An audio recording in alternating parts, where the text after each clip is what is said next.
لو معكش 50 دولار تبدأ بيهم تداول، انت هنا حاجة من اتنين. اول حاجة يا تكون اصلا لسه ما بدأتش حياتك المهنية، تكون مثلا بتدرس، او انت لسه خريج ولسه هتبدأ حياتك المهنية ومعكش ال 50 دولار، وبتفكر ان انت تاخد قرض من حد او تستلف بالبلدي المبلغ ده من حد وتبدأ بيه تداول.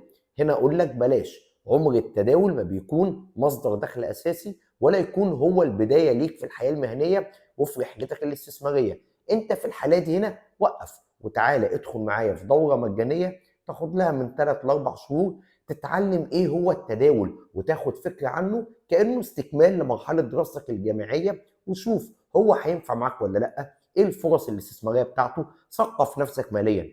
والنوع التاني من الناس لو انت منه، ان انت بتكون مثلا شغال وعندك مصدر دخل اساسي بس يا دوبك مغطي احتياجاتك ومعكش فائض 50 دولار او اكتر تبدا فيهم في التداول. هقول لك برضو نفس اللي قلته للنوع الاول من الافراد. ادخل معايا في دوره مجانيه من 3 شهور ل 6 شهور تقريبا، شوف التداول عامل ازاي، وافتح حساب تجريبي واقعد 6 شهور، شوف المجال ده هينفع معاك ولا لا، وبعد كده من خلال الدخل الاساسي اللي هو عندك تقدر تستقطع مبلغ تبدا بيه التداول الفعلي.